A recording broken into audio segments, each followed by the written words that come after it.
ప్రార్థన చేసుకున్నాము.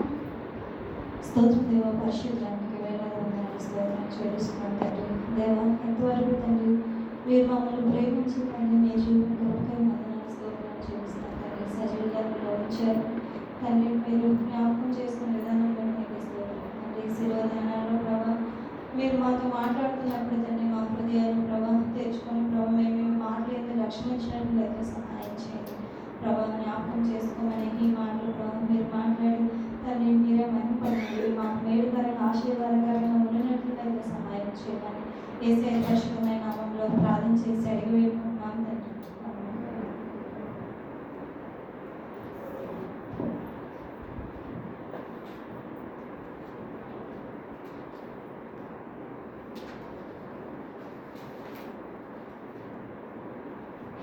యెషయా గ్రంథం 53వ అధ్యాయం 5వ వచనం చదువుకుందాం.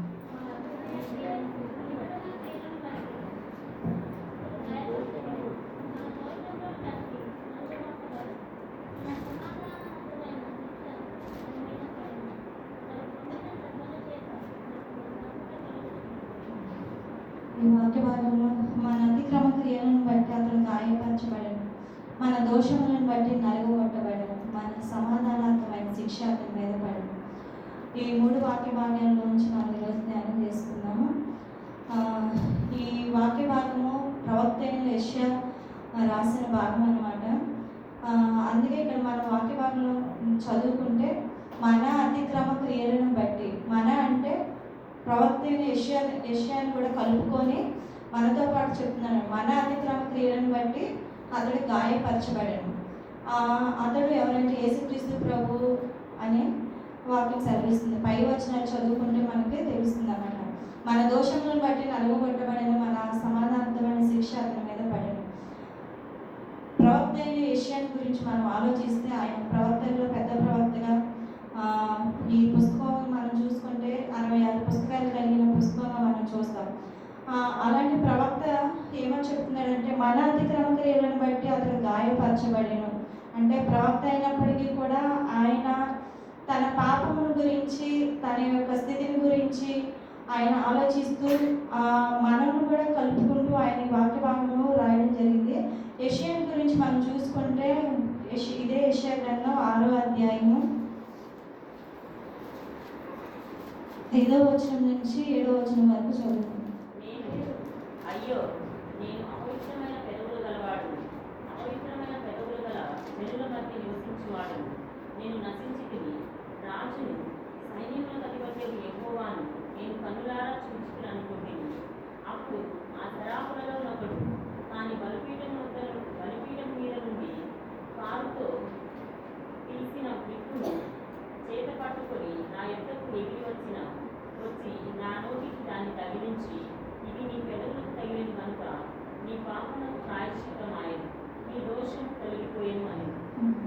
ఈ వాక్య భాగంలో యెషయా ప్రవక్త ఏమని చెప్తాడంటే, అయ్యో నేను అపవిత్రమైన పెదవులు గలవాడను, అపవిత్రమైన పెదవులు గల జనుల మధ్య నివసించేవాడను అని ప్రవక్త చెప్తున్నాడు. ఆయన ప్రవక్తే కదా, దేవుని వాక్యం తెలిసిన వ్యక్తే కదా. కానీ ఆయన ఏం చెప్తున్నాడంటే దేవుని సన్నిధికి వెళ్ళినప్పుడు ఆయన ఎలాంటి వాడు అనేది ప్రవక్తకి తెలిసిందనమాట. నేను అపవిత్రమైన పెదవులు గలవాడను, అపవిత్రమైన జనుల మధ్య నివసించేవాడను అని దేవుని సన్నిధికి వెళ్ళి ఆయన తన పాపముల గురించి, తన దోషముల గురించి ఒప్పుకున్నప్పుడు దేవుని దేవత వచ్చి ఆయనకి నిప్పు తగిలించినప్పుడు ఆయన పాపములకు ప్రాయశ్చిత్తం అనేది కలిగిందనమాట. అయితే పాపముల గురించి మనం ఆలోచించుకుంటే, పాపం అంటే ఈ వాక్య భాగంలో మన అతిక్రమ క్రియలను గురించి, మన అతిక్రమ క్రియలను బట్టి ఆయన అతను గాయపరచడం అనే వాక్య భాగం మనం చదువుకున్నాం. అయితే అతిక్రమము అని అంటే క్రమము లేనిది అతిక్రమం అన్నమాట. మనం చూస్తాం స్కూల్ పిల్లలు క్రమంగా వెళ్తున్నప్పుడు దాన్ని ఒకరి తర్వాత ఒకరి వెళ్తుంటే అది క్రమం అంటాం. పక్కన గుంపుగా వెళ్తుంటే అది క్రమం లేని స్థితి. అంటే దేవుడు మనకి ఒక క్రమాన్ని ఏర్పరిచాడు. ఆ క్రమం ప్రకారం మనం నడవకుండా మన ఇష్టానుసారంగా మనం నడవడం, మన ఇష్టానుసారంగా మనం జీవించడమే అతిక్రమం. అంటే అతిక్రమంలో చాలా రకాలు ఏంటంటే దేవుడు మనకు కొన్ని ఆజ్ఞలు ఇచ్చాడు, వాటి ప్రకారం జీవించమని తెలియజేశారనమాట. ఆజ్ఞలు ఏంటంటే మనం 10 ఆజ్ఞలు చాలా 10 ఆజ్ఞలు ఉన్నాయి కదా, వాటిల్లో మనం వాటిని పాటించకపోవడం ఆజ్ఞాతిక్రమమే పాపంగా చెప్పబడింది. ఇంకా చూస్తే మన దోషములు ఎలాంటివంటే మన తల మీదుగా పొర్లి పారిపోయేటువంటివి అన్నమాట. మన అతిక్రమ క్రియల గురించి, మన దోషముల గురించి మనం ఆలోచిస్తే అతిక్రమము అనేది మనకి ఒక్కోసారి ఇది తప్పు ఇది ఒప్పు అనేది కూడా ఒక్కోసారి తెలియదు అనమాట. మనం దీని గురించి చూస్తే దావీదు రాజుని గురించి చూద్దాం. రాజు ఏం చేశాడంటే, దావీదు రాజుని గురించి మనం చూసుకుంటే ఆయన ఊరియాతో పాపం చేసినప్పుడు తను చేశాడు, వదిలేశాడు, అయిపోయింది. అయితే ఈ సమయం 2వ గ్రంథం 12వ అధ్యాయం 1-6 వచనాల్లో మనం చూసుకుంటే దావీదుతో నాతాను ప్రవక్త వచ్చి మాట్లాడిన సందర్భం అన్నమాట. అయితే మనం దావీదు గురించి 11వ అధ్యాయంలో చూస్తే దావీదు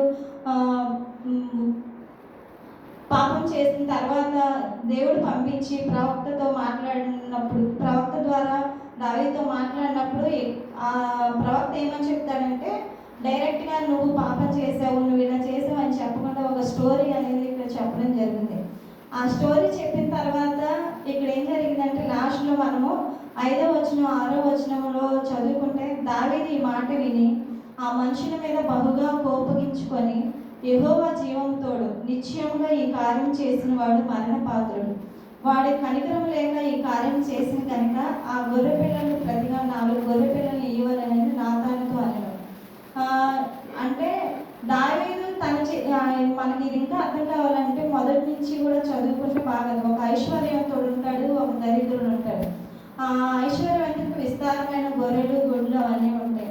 దరిద్రునికేమో ఒకే ఒక గొర్రెపిల్ల ఉంటుంది. ఆ ఒక్క గొర్రెపిల్ల ఆయన ఎంతో గారాబంగా పెంచుకొని ఎంతో అల్లారముద్దుగా తనకున్నది పెట్టుకుంటూ అట్లా ఉంటాడు. అయితే ఐశ్వర్యవంతుని ఇంటికి ఒక చుట్టాలు మనం అనుకుంటే ఒక మార్గస్థుడు వచ్చినప్పుడు ఏం చేస్తాడంటే, ఐశ్వర్యవంతుడు తన దగ్గర గొర్రెలు గుడ్లు అన్నీ ఉన్నప్పటికీ కూడా తన దగ్గర ఉన్న వాటిని ఆయనకి వండి పెట్టకుండా దరిద్రుని దగ్గర ఉన్న గొర్రెపిల్లని తీసుకొని దాన్ని వధించి అతను పెడతారు. అది అన్యాయమే కదండి.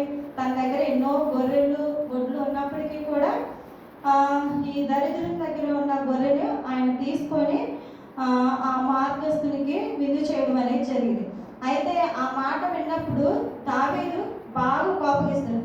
అరే, అతని దగ్గర అంత ఐశ్వర్యం ఉంది, అన్ని ఉన్నాయి, ఈ దరిద్రుని దగ్గరికి ఎందుకు తీసుకున్నాడని చెప్పి దావీదుకు బాగా కోపం వచ్చి, అతడు ఇలాగా చేశాడు కాబట్టి అతడు మరణపాత్రుడు అనేసి దేవుడు దావీదు చెప్తా ఉంటాడు. అతడు కనికరం లేక కార్యం చేశాడు కాబట్టి అతని ఒక గొర్రెపిల్లకు ప్రతిగా 4 గొర్రెపిల్లలు ఇవ్వాలని నాతానుతో చెప్తాడనమాట. అయితే ఇది అయిపోయిన తర్వాత నాతాను ఏం చెప్తాడంటే దావీదుతో, ఆ మనుషుడు నువ్వే అని చెప్పి ఈ ఉపమానుభావం ఇట్లా చెప్పినప్పుడు దావీదు ఎంతో పశ్చాత్తాపడతాడు. కానీ మనం ఇక్కడ చూసుకోవాల్సింది ఏంటంటే, తన పాపాన్ని మొదటగా నాతాను వచ్చి చెప్పే వరకు కూడా తను తెలిసినప్పటికీ కూడా తను చేసింది ఏం చేశాడో తనకు తెలుసు. అదంతా అట్లాగే ఉంచుకొని వేరే వాళ్ళు ఇట్లా చేశారని చెప్పగానే ఏం చేశాడంటే, వాళ్ళు మరణానికి పాత్రుడు అనేసి చెప్పేశాడనమాట. ఆ మనుషులు నువ్వే అన్నప్పుడు ఆయన సరి చేసుకున్నాడు. అంటే అతను చేసింది తెలిసినప్పటికి కూడా మనం చేసే తప్పులు మనకు తెలిసినప్పుడు కూడా అది తప్పుగా అనిపించదు అనమాట. వేరే వాళ్ళు చెప్పినప్పుడు కూడా నువ్వేంటి చెప్పేది అన్నట్టు ఉంటుంది. కానీ ఇక్కడ దావీదు చెప్పినప్పుడు సరి చేసుకున్నాడు అనమాట. మన పాపములు కూడా, మన అతిక్రమ క్రియలు కూడా ఒక్కోసారి ఎట్లా ఉంటాయంటే, మనం చేసే పాపం మనకి పాపంగా అనిపించదు అనమాట. దాన్ని కప్పిపుచ్చుకుంటాం, ఎవరికి తెలియదు కదా, ఎవరు చూడట్లేదు కదా అన్నట్టు మనం కప్పిపుచ్చుకుంటాం. అయితే దేవుడు ఆ పాపం విషయంలో, పాపం అంటే ఇదే కాదు, ఇంకా చాలా ఉన్నాయన్నమాట. త్రాగడం, ఇన్న తిరగడం, ఇట్లా రకరకాల పాపం, దేవునికి అతిక్రమం వ్యతిరేకంగా జీవించడం, ఎన్నో పాపములు మన జీవితంలో దొరికిపోతూ ఉంటాయి. అబద్ధం ఆడేస్తాం సింపుల్గా. ఎట్లా అంటే చిన్న మాటే కానీ అబద్ధం అనేది కూడా ఒక పాపమే కదా. ఇలాగ ఎన్నో పాపములు మన జీవితంలో దొరికిపోతూ ఉంటాయి. అయితే మన అతిక్రమ క్రియలను బట్టి అతను గాయపరచబడడం. అతిక్రమమేమో మంది, గాయమేమో యేసుక్రీస్తు ప్రభువుకి. దోషమేమో మంది, నలుగు కొట్టబడిందేమో యేసుక్రీస్తు ప్రభు. మనమేమో శిక్ష అనుభవించవలసిన మనము మన సమాధానార్థమైన శిక్ష ఆయన అనుభవించారనమాట. అయితే మనం చూసుకుంటే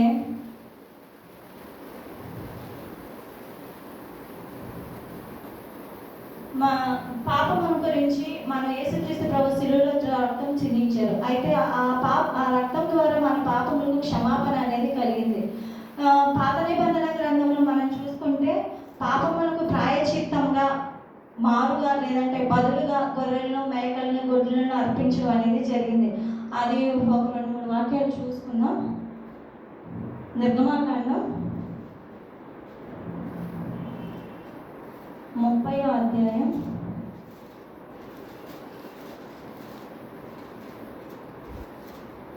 38వ వచనం చదువుకుందాం.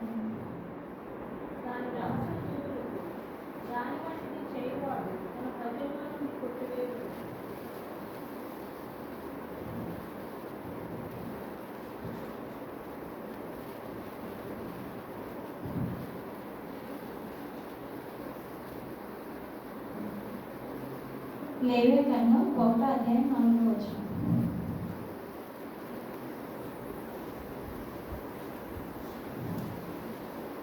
అతడు దహనబలిగా అర్పించు పశు తల మీద తన చెయ్యి ఉంచుకోలేదు. అతని నిమిత్తము ప్రాయశ్చిత్తం కలిగినట్లు అది అతని పక్షంగా అంగీకరించబడదు. చూసుకుంటే ఇక్కడ దహన బలిగా అర్పించు పశువు తల మీద తన చేయ అంటే ఎవరైతే ఆ పాపం చేశారో, ఎవరైతే ఆ తప్పు చేశారో వాళ్ళు ఆ పశువు తల మీద చేయి ఉంచినప్పుడు ఆ పశువు యాజకుడు ఏం చేస్తాడంటే ఆ బలి దగ్గర బలి అర్పించే సమయంలో అట్లా ఉంచినప్పుడు అతని పాపములకు ప్రాయశ్చిత్తం అనేది కలుగుతుంది అనమాట. ఇక్కడ మనం చూసుకుంటే అతని నిమిత్తం ప్రాయశ్చిత్తం కలిగినట్లు అది అతని పక్షంగా అంగీకరింపబడిన అనేసి చెప్తా. అంటే మన పాపములకు, మన అతిక్రమములకు అంటే పూర్వకాలం పాత నిబంధన కాలంలో ఈ విధంగా దహన బలి అర్పించడం ద్వారా, పశువులని వీటిని అర్పించడం ద్వారా పాప క్షమాపణ అనేది కలిగిందనమాట. అయితే ఇప్పుడు ప్రజెంట్ మన యేసుక్రీస్తు ప్రభు భూలోకానికి వచ్చి ఆయన శిలువలో రక్తం చిందించడం ద్వారా ఏ విధంగా మనకు పాప క్షమాపణ కలిగిందంటే మనం చూసుకుంటే యోహాను రాసిన మొదటి పత్రిక 4వ అధ్యాయం 10వ వచనం చదువుతాం. మనం దేవుని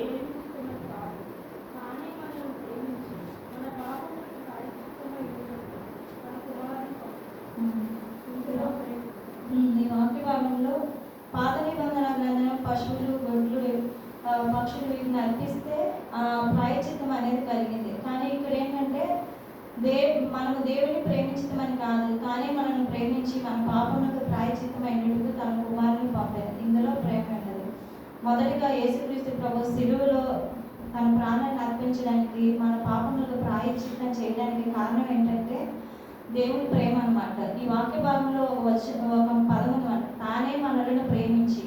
దేవుని ప్రేమ ఎలాంటిదంటే మొదటిగా ఆయన మనల్ని ప్రేమించారు. మనం ఆయన్ని ప్రేమించలేదు, కానీ ఆయన మనల్ని ప్రేమించి ఆయన శిలువలో రక్తం చిందించారన్నమాట. మన దోషములు, మన అతిక్రమములతో ఆయన శిలువలో ప్రాణం పెట్టారు. ఇంకా చూసుకుంటే ఎఫెసీయులకు రాసిన పత్రిక 5వ అధ్యాయం 2వ వచనం చదువుతాం.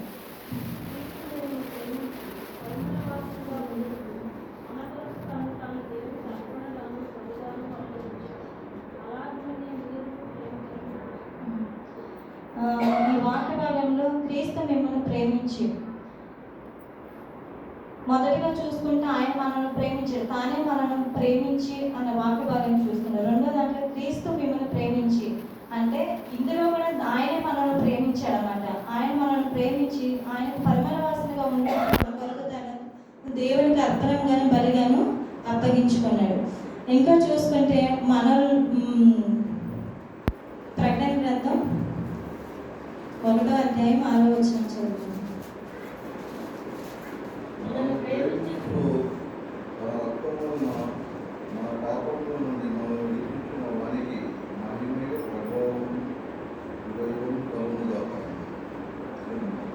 ఈ వాక్య భాగంలో కూడా మనల్ని ప్రేమించుచు తన రక్తము వల్ల మన పాపముల నుండి మనల్ని విడిపించిన ఈ వాక్య భాగాలు అన్నింటిలో కూడా కామన్గా ఉన్న పదం ఏంటంటే ప్రేమ. తానే మనల్ని ప్రేమించి, క్రీస్తు మిమ్మల్ని ప్రేమించి మనలను ప్రేమించుచు, ఇక్కడ ఇంకా ప్రేమిస్తూనే ఉన్నాడు అనమాట. ఇంకా మనం చూసుకుంటే రోమీయులకు రాసిన పత్రిక 5వ అధ్యాయం 8వ వచనం చదువుతాం. అయితే దేవుడు మన ఎడల తన ప్రేమను వెల్లడిపరుచుచున్నాడు. ఎట్లనగా మనం ఇంకనూ పాపమై ఉండగాను క్రీస్తు మన కొరకు చనిపోయాడు. తన ప్రేమను వెల్లడిపరుచుచున్నాడు. దేవుడు మన ఎడల తన ప్రేమను వెల్లడిపరుచుచున్నాడు. ఎట్లనగా మనం ఇంకా పాపలమై ఉండగానే క్రీస్తు మన కొరకు చనిపోయాడు. దేవుడి ప్రేమ ఎలాంటిదంటే మనం పాపలమై ఉన్నప్పుడే దేవుడు మనల్ని ప్రేమించాడు. కానీ మనుషులైతే అలాగ ప్రేమించలేరు. ఎలా అంటే మంచిగా ఉంటేనే ప్రేమిస్తారు, చెడ్డగా ఉంటే కూడా ప్రేమించరు అనమాట. కానీ దేవుడు మనల్ని ప్రేమించాడు. ఎలా అంటే పాపలమై ఉన్నప్పుడే. మనం ఎవరికైనా శత్రువులుగా ఉంటే ఎవరు కూడా మనల్ని ప్రేమించరు అనమాట. కానీ దేవుడి ప్రేమ అలాంటిది కాదు. దేవుడు ఎట్లా అంటే మనం శత్రువులుగా ఉన్నాము, ఆయనకి శత్రువులుగా ఉన్నప్పుడే మనల్ని ప్రేమించాడు. శత్రువులుగా ఉండడం అంటే ఆయన్ని మనం ప్రేమించలేదు, ఆయనతో మనం ఉండలేదు, ఆయన్ని మనం చూడలేదు. అయినప్పటికీ కూడా దేవుడు మనల్ని ప్రేమించి మన కొరకు శిలువలో తన ప్రాణాన్ని పెట్టాడు అనమాట. పౌలు ఒక సాక్ష్యం చెప్తున్నాడు అనమాట. కొలస్సీయులకు రాసిన పత్రిక 1వ అధ్యాయం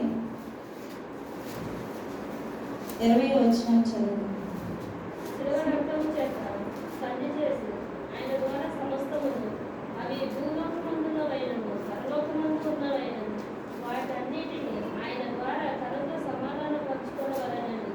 తండ్రి అభిష్టమాయం.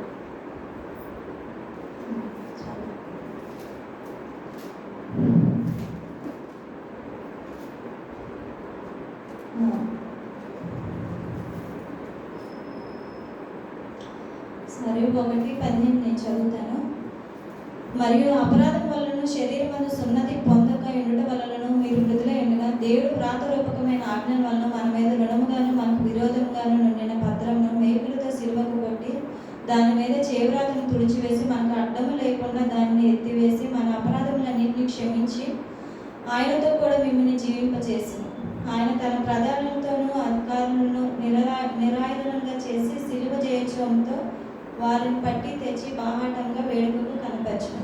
దేవుని ప్రేమ సిలువలో ఆయన సిలువలో మరణించడం ద్వారా మనకి ఆయన ప్రేమ ద్వారా మనము సిలువలో కాచిన రక్తం ద్వారా మనకు విజయం అనేది కలిగింది. అయితే యోహాను రాసిన మొదటి పత్రిక 3వ అధ్యాయం 16వ వచనం చదువు. ఆయన మన నిమిత్తము తన ప్రాణం పెట్టడు కనుక దీని వలన ప్రేమ ఎట్టిదే తెలుసుకుంటున్నాము. మనం కూడా సహోదరుల నిమిత్తము మన ప్రాణములను పెట్టి బద్దులుగా ఉన్నాము. ఆయన మన నిమిత్తము తన ప్రాణం పెట్టాను గనుక దీనివల్ల ప్రేమ ఎట్టదని తెలుసుకొంచున్నాము. ప్రాణం పెట్టాడు కాబట్టి మనం చాలా మంది దేవుని ప్రేమ తెలుసుకోగలుగుతున్నారు. ఈ వాక్య భాగం నుంచి ఆయన మన నిమిత్తం తన ప్రాణం పెట్టాను కనుక దీనివల్ల ప్రేమ ఏంటిదని తెలుసుకొనిచున్నాము. దేవుని ప్రేమ ఎలాంటిదనంటే ఆయన గాయపరచబడి సిలువలో ఉన్నప్పటికీ కూడా ఆయన ప్రేమించాడు అనమాట. ఏ విధంగా అంటే సిలువలో రెండో దొంగని ఆయన ప్రేమించాడు. ఏ విధంగా అంటే ఆయన పాపం చేసి శిక్ష అనుభవించినప్పటికీ కూడా యేసుక్రీస్తు ప్రభువును గుర్తించినప్పుడు దేవుడు తన ప్రేమను యేసుక్రీస్తు ప్రభు తన ప్రేమను ఆ దొంగ పట్ల చూపించాడు అనమాట. అయితే నేను ఒక చిన్న స్టోరీ చెప్తాను, చిన్నదే. ఒక తండ్రి ఒక కొడుకు ఉంటాడు. అయితే కుమారుడికి పెళ్లి జరిగిన తర్వాత తన భార్యతో కలిసి ఉంటారు. కొన్ని రోజులు కలిసిన తర్వాత భార్య భర్తలు ఇద్దరికి గొడవలు, కొట్లాట్లు, వారి కుటుంబ జీవితం సరిగా ఉండదు.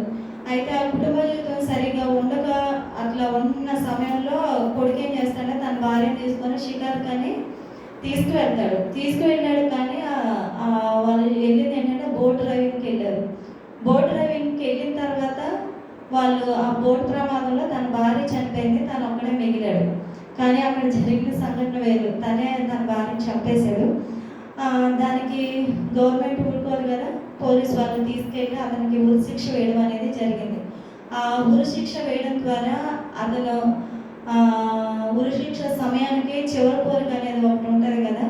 ఆ చివరి కోరిక ఏమని కోరుకున్నాడంటే, నా తండ్రి నాతో పాటు ఒక రోజు ఈ నైట్ నా దగ్గర ఉండనివ్వండి అని చెప్పి కోరుకున్నాడు. ఆ నైటు తన తండ్రిని తీసుకొచ్చారు, ఉన్నారనమాట.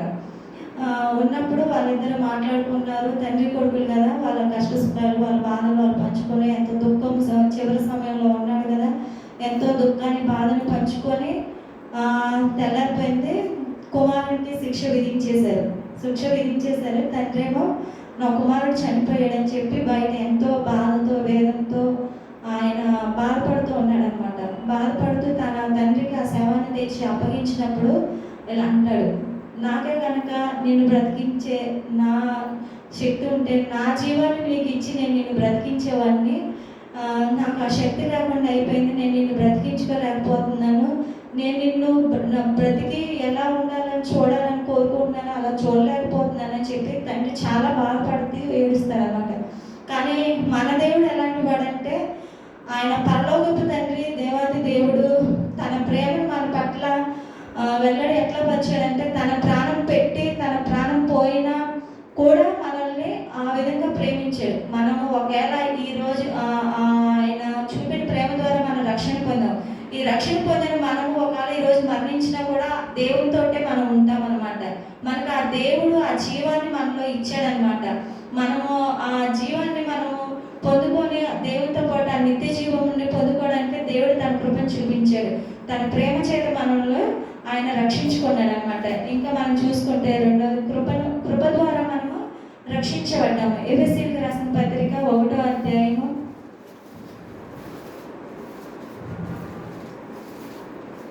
7వ వచనం చదువు.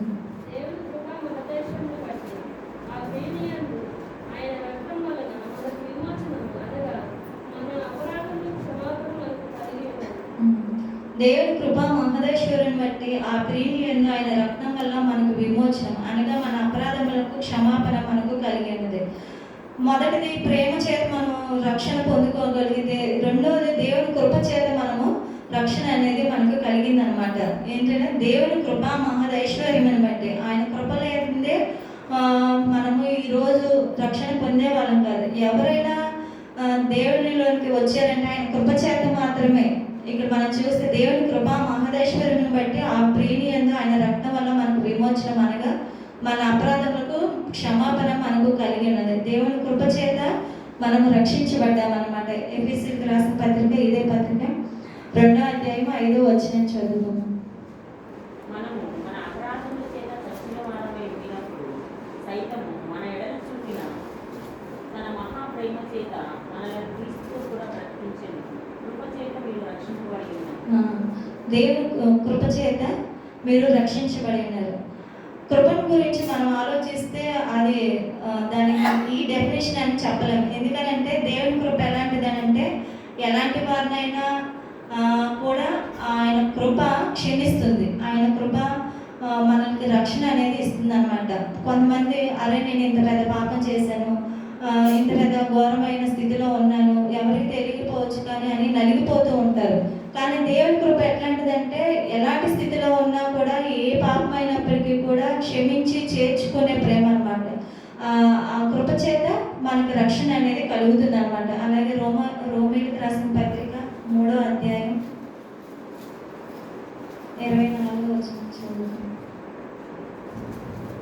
కాబట్టి నమ్మువారు ఆయన కృప చేతనే క్రీస్తు యేసునందు విమోచనము ద్వారా ఉచితంగా నీతిమంతులను తీర్చబడుతున్నారు.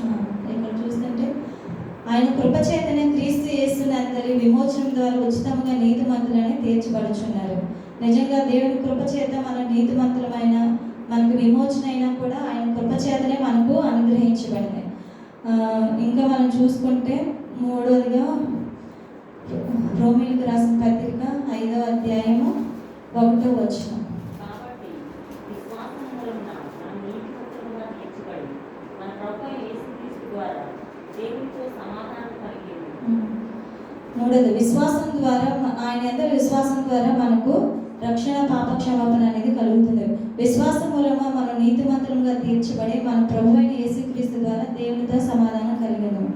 ఆయన శిలువలో రక్తం కార్చాడు. నా పాపం కొరకు, నా అతిక్రమం కొరకు, నా దోషముల కొరకు ఆయన శిలువలో ప్రాణం పెట్టి మరణించి లేచాడని ఎవరైతే ఆయన యందు విశ్వాసం ఉంచుతారో వారు నీతిమంతులుగా తీర్చబడి ఆయనతో, దేవునితో సమాధానం కలిగి ఉంటారన్నమాట. ఇదే రోమీయులకు రాసిన పత్రిక 3వ అధ్యాయం 26వ వచనం చదువుకుందాం. విశ్వాసం ద్వారా ఆయన కరుణాధారంగా బయలుపరిచి దేవుడు అప్పటి కాలమందు తన నీతిని కనపరచినట్టు తాను నీతిమంతుడైన యేసునందు విశ్వాసం గల వారిని నీతిమంతులుగా తీర్చువాడని ఆయన అలవాటు చేశాడు. యేసుక్రీస్తు రక్తం నందు విశ్వాసము ద్వారా, కేవలం విశ్వాసం ద్వారానే ఆయన్ని కరుణాధారంగా బయలుపరచను. కాబట్టి మనం దేవుని యొక్క విశ్వాసము ఏ విధంగా ఉంచాలంటే ఎవరినో చూడొద్దు. యేసుక్రీస్తు ప్రభు మన కొరకు ఏం చేశాడనేది ఒక్కసారి, ఎంతోమంది చెప్తూ ఉంటారు కదా, నేను పలానా వ్యాధితో బాధపడుతున్నప్పుడు నేను ఒక్కసారి తలుచుకుంటే దేవుడు నాకు స్వస్థత కలిగించాడు అని. అలాగే మనం చేయాల్సింది ఏంటంటే యేసుక్రీస్తు ప్రభు నా పాపముల కొరకు, నా అతిక్రమముల కొరకు, నా దోషముల కొరకు శిలువలో మరణించారని మన విశ్వాసం ఉంచితే మనకు రక్షణ అనేది కలుగుతుంది. ఆయన శిలువలో మరణించింది కూడా దానికోసమే, మనం నశించుకోకుండా దేవుడితో మనం ఉండాలని ఆయన కోరుకుంటున్నాడు. అయితే మనం ఈ కృప చేత, దేవుని ప్రేమ చేత, కృప చేత, విశ్వాసం ద్వారా మనకి రక్షణ అనేది కలుగుతుంది అన్నమాట. శిలువలో ఆయన చిందించిన ఆ రక్తం ద్వారా మన పాపములకు క్షమాపణ అనేది మనకి కలుగుతుంది. అయితే ఇంకా మనం చూసుకుంటే యెషయా గ్రంథం 53వ అధ్యాయం 5వ వచనంలో మన అతిక్రమ క్రియలను బట్టి అతడు గాయపరచబడెను, మన దోషములను బట్టి నలుగుగొట్టబడెను, మన సమాధానార్థమైన శిక్ష అతని మీద పడెను. సమాధానార్థమైన శిక్ష గురించి మనం ఆలోచించుకుంటే సమాధానం అంటే అసమాధానం అంటే దేవుడికి మనకి సమాధానం లేదనమాట. దేవునికి మనకి సమాధానం కావాలంటే కుమారుడు ఈ భూమి మీదకి వచ్చి ఆ శిక్షను అనుభవించి మనకు దేవుడితో సమాధానాన్ని కలుగు చేశారనమాట. ఇంకా ఈ వాక్య భాగంలో చూసుకుంటే మన అతిక్రమ క్రియలను బట్టి గాయపరచబడను. ఈ గాయపరచబడే స్థితి ఎలాంటిదనంటే నిజంగా మనం చిన్న ఎగ్జాంపుల్ చెప్తాను. మనం ఎవరినైనా మన పిల్లల్ని కానీ, మన పక్కన వాళ్ళు కానీ, ఎవరైనా కొట్టడం కానీ, చెంప మీద మని పెట్టి కొడితే అయ్యో అనవసరంగా వాళ్ళని కొట్టారు బాధ అనేది కలుగుతుంది. చిన్న గాయం పడిపోయారు అనుకోండి, చిన్న గాయం అయితే అయ్యో గాయమైంది అని అనుకోండి. ఈ గాయపరచబడిన స్థితి ఎలాంటిది అని అంటే మనం సిలువలో వేయడానికి యేసుక్రీస్తు ప్రభువుని గురించి ఆలోచిస్తే ఆయన ఎలాగా సిలువలో గాయపరచబడంటే తలకు ముళ్ళ కిరీటం, రక్తసిక్తమైన శరీరము, చేతులు కాళ్ళల్లో కొట్టబడిన మేకులు, పక్కలో బన్నెపు పోటు, ఇవన్నీ కూడా మన పాపములు మనకి తెలియజేస్తాయి అన్నమాట. ఆయన గాయం ఎలాంటిదంటే మనం చూసినప్పుడు మన పాపం అనేది తెలియపరచబడుతుంది. ఆ పాపము ఎప్పుడైతే మనకు ఆయన సిలువలో కాచిన రక్తాన్ని మనం చూస్తే మనం ఏంటో అనేది అర్థమవుతుంది. ఆ గాయాలు, కొరడా దెబ్బలు ఎలాంటివి అంటే ఒళ్ళంతా రక్తసిక్తం. మనం చూస్తే బయట ఎక్కడైనా యాక్సిడెంట్ అయినప్పుడు, ఎక్కడైనా రక్తం పోయినప్పుడు అరే ఇంత రక్తం పోయినా, అంత రక్తం పోయిందని. యేసుక్రీస్తు ప్రభు యొక్క సిలువలో ఆయన శరీరాన్ని మనము ఆయన గనక చూస్తే ఆ రక్తము మన పాపముల నిమిత్తం అనేది మనము గుర్తించగలుగుతామంట. ఆ గాయం ఎలాంటిదంటే మన పాపములకు క్షమాపణ కలిగించిన గాయం అనమాట. మన దోషములను బట్టి నలుగుగొట్టబడడం అంటే మనకు బాగా తెలిసింది ఏంటంటే తిరగల్లో ఇసురుతాం కదా, ఇసురినప్పుడు అవి రెండుగా విరిగిపోతాయి కదా, అది విరిగిపోవడానికి మనం తిప్పుతూ ఉంటుంటే అది బద్దలో కిందకి వస్తూ ఉంటుంది. యేసుక్రీస్తు ప్రభు కూడా అలాగే సిలువలో తన ప్రాణాన్ని ఏ విధంగా పెట్టారంటే రాత్రి ప్రార్థన చేసిన సమయం తర్వాత సైనికులు వాళ్ళు వచ్చి తీసుకువెళ్ళిపోయిన తర్వాత నుంచి ఆ తీర్పు ఈ తీర్పు అక్కడికి ఇక్కడికి తీసుకువెళ్ళి ఆయనను హింసించి ఎంతగానో దోషుల మాటలు మాట్లాడి శారీరకంగా, మానసికంగా ఆయన అన్ని విధాలుగా ఆయన నలుగుగొట్టబడ్డాడు. ఎంతో వేదన అనమాట. ఆయన మానసికంగా ఎంతో వేదన అనుభవించారనమాట. నిజంగా మనం ఒక రోజు 2 రోజులు ప్రయాణం చేసి తిండి తిప్పలేకుండా అక్కడికి ఇక్కడికి తిరిగి అమ్మో ఎంత అలసిపోయాము, ఏదైనా గాయం తగిలితేనే ఇంత అంత అనేసి మనం అనుకుంటాము. కానీ యేసుక్రీస్తు ప్రభు ఆ నలగగొట్టబడిన స్థితి చాలా ఘోరం అనమాట. మనం చూసుకుంటే ఆ తీర్పులు, హేళనలు, ఎన్నో అవమానాలు, నిందలు వీటన్నిటిని ఆయన అనుభవించాడు. ఈ నలగగొట్టబడిన స్థితి కూడా మన కొరకే అనమాట. శిక్ష అనేది ఆయన అనుభవించాడు. శిక్ష ఆయన ఎందుకు అనుభవించాడంటే మనం కొరింథీయులకు రాసిన 2వ పత్రిక 5వ అధ్యాయం 21వ వచనం చదువుకుందాం.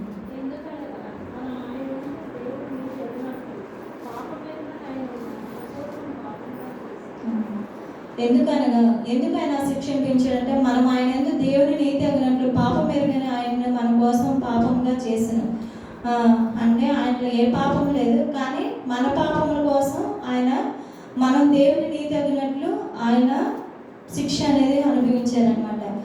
మనము ఇంకా చూసుకుంటే ఆయన శిలువ మరణాన్ని మనం జ్ఞాపకం చేసుకున్నప్పుడు మన పాపములు మనకి గుర్తుకు వస్తాయన్నమాట.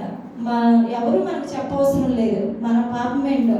ఇప్పుడు ఒక పిల్లోడు స్కూల్కి వెళ్ళి స్కూల్లో జరిగిన గొడవ తల్లిదండ్రులకు వచ్చి చెప్పకపోవచ్చు, కానీ తన మనస్సాక్షి అనేది తెలుస్తుంది అనమాట. మనం ఆ మనస్సాక్షిని మనం ఎప్పుడూ దేవుని దగ్గరికి శిలువ దగ్గరికి తీసుకెళ్ళినప్పుడు మన పాపములు ఆయన రక్తం చేత కడిగినప్పుడు మన పాపములకు క్షమాపణ. మనం ఎవరో దగ్గరికి వెళ్ళి నేను ఇచ్చేసాను అది చేశాను అని చెప్పుకోవసరం లేదు. దేవుని దగ్గరికి వెళ్ళి ఆయన శిలువ రక్తాన్ని ప్రభు నా పాపను క్షమించమని మనం అడిగినప్పుడు దేవుడు మనకు క్షమాపణ అనేది ఇస్తాడు. అయితే ఇంకా మనం చూసుకుంటే దేవుడు మనకి ఏ విధంగా అసలు ఎందుకు మన కోసం మరణించాడు అని మనం చూసుకుంటే గలతీయులకు రాసిన పత్రిక 3వ అధ్యాయం 13-14 వచనం చదువు.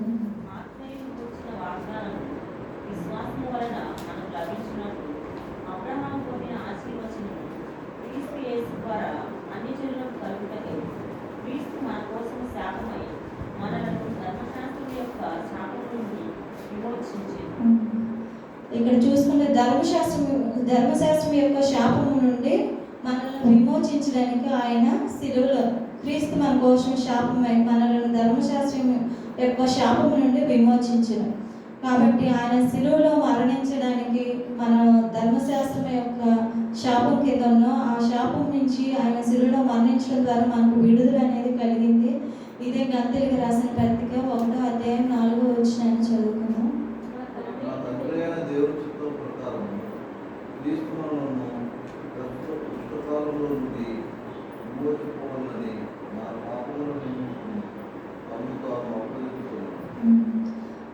మన తండ్రి అయిన దేవుని చిత్త ప్రకారం క్రీస్తు మనలను ప్రస్తుత దుష్టకాలంలో నుండి విమోచింపవలనని మన పాపముల నిమిత్తము తను అప్పగించుకోలేను. నిజంగా మనం ఇప్పుడున్నది మనం ఆలోచిస్తే దుష్టకాలమేనండి. ఎట్లా ఉందంటే ఎక్కడ ఏం జరుగుతుందో, ఎక్కడ ఎవరి చేతులు మోసపోతున్నాము, ఎక్కడ ఏం జరిగిద్దో అనేది తెలియని పరిస్థితిలోను. అయితే వీటి నుంచి తప్పించడానికి కోసమే మన పాపముల నిమిత్తం ఆయన శిలువలో మరణించాడు. కొంతమంది అనుకోవచ్చు ఆయన అప్పుడు మరణించాడు కదా, ఇప్పుడు నా పాపములకు క్షమాపణ ఎలా కలుగుతుందని. అప్పుడైనా ఎప్పుడైనా కూడా మన యేసుక్రీస్తు ప్రభువు దగ్గరికి వెళ్ళి ప్రభు నా పాపం మీది అని ఒప్పుకున్నప్పుడు ఆయన మన పాపములకు క్షమాపణ అనేది కలుగు చేస్తాడనమాట. ఇంకా మనం చూసుకుంటే కొరింథీయులకు రాసిన 2వ పత్రిక 5వ అధ్యాయం 21వ వచనం. ఇందాక మనం చూసుకున్నాం కదా, మనం దేవుని నీతి అగినట్లు అనే వాక్య భాగం మనం చూసుకున్నాము. ఎందుకనగా మనం ఆయన దేవుని నీతి అగినట్లు పాపం ఎరుగని ఆయనను మన కోసము పాపముగా చేసిన, అంటే మనం దేవుని నీతి అవ్వాలని ఆయన మన కోసం శిలువలో తన కుమారుని మరణానికి అప్పగించుకున్నాడు. అలాగే చూస్తుంటే తీతుకు రాసిన పత్రిక 2వ అధ్యాయము 14వ వచనం చదువు.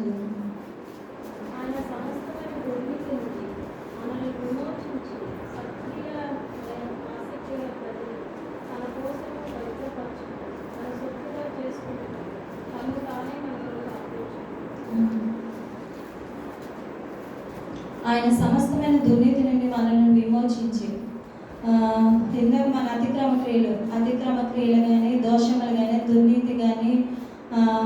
అపరాధములు కానీ ఏవైనా కూడా వీటన్నిటి నుంచి దుష్టత్వం నుంచి కూడా దేవుడు మనల్ని విడిపించడానికి మన కోసం ఆయన మనల్ని పవిత్రపరచుకొని తన సొత్తుగా చేసుకొని తను అర్పించుకున్నాడు అనమాట. తన సొత్తుగా చేసుకుంటూ మనము ఆయన సొత్తుగా లేము, కానీ మనం ఆయన సొత్తుగా అవ్వాలని మన కోసం ఆయన శిలువలో మరణించాడు అనమాట. ఇంకా చూసుకుంటే పేతురు రాసిన మొదటి పత్రిక 3వ అధ్యాయము 18వ వచనం చదువుతున్నాం.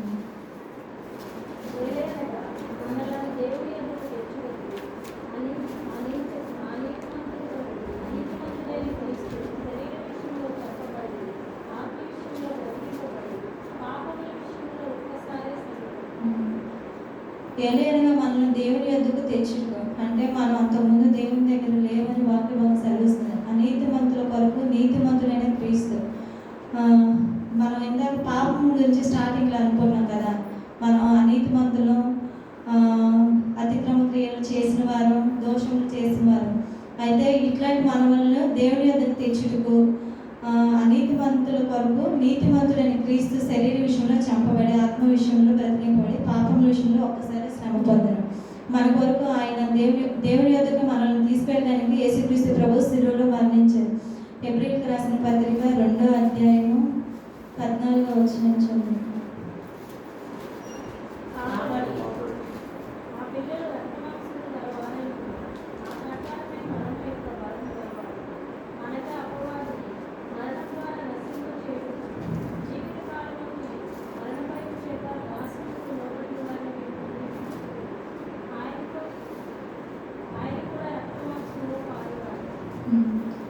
ఈ వాక్య భాగంలో కాబట్టి ఆ పిల్లలు రక్త మాంసంలో గలవారైనందున ఆ ప్రకారమే మరణం యొక్క బలం గలవని, అనగా అపవాదిని మరణం ద్వారా నశింపచేయటం, జీవితకాలం అంతా మరణ భయం చేత దాస్యమునకు లోబడిన వారిని విడిపించడం. ఆయన కూడా రక్త మాంసంలో పాల్గొడాడు. మరణ భయం గురించి మనం చూసుకుంటే చాలామంది అంటే మనకి లేదు, కానీ చాలామందికి నేను ఎప్పుడు చనిపోతాను అనే భయం అనేది ఉంటుంది అనమాట. కొంతమందికి అది పీడిస్తూ ఉంటుంది. నేను ఇప్పుడు చనిపోతా, అప్పుడు చనిపోతా అని, ఆత్మహత్య చేసుకుంటా, నేను దాంట్లో దిగుతా, దీంట్లో దిగుతా అని రకరకాలుగా కొంతమందికి మరణ భయం.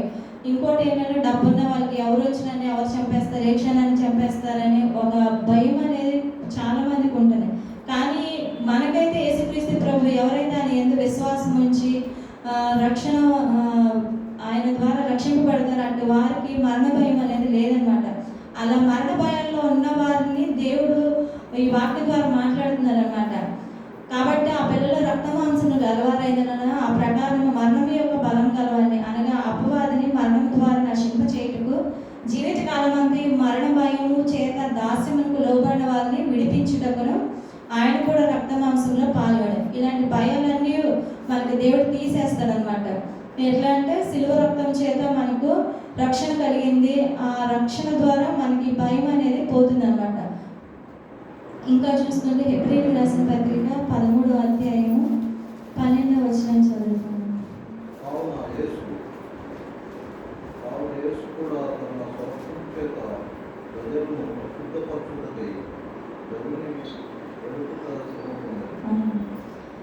కావున యేసు కూడా తన స్వరక్తం చేత ప్రజలను పరిశుద్ధపరచుటకై గమని వెలుపట శ్రమ పొందెను. ఈ వాక్య భాగంలో మనలను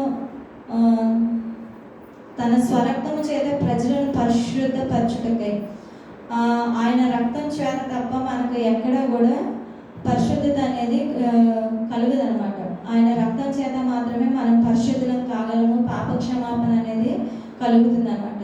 కాబట్టి దేవుడు ఆయన శిలువలో మరణించడం ద్వారా మనకి ఇవన్నీ కూడా మనం పొందుకోగలుగుతాం. దేవుని ప్రేమ, దేవుని యొక్క కృప, దేవుని యందు విశ్వాసము ద్వారా మనకి రక్షణ వస్తుంది. అయితే దేవుని యందు మనం ఉన్నప్పుడు వీటన్నిటిని మనం పొందుకుంటాం అన్నమాట. దేవుడి వాక్యం దీవించును.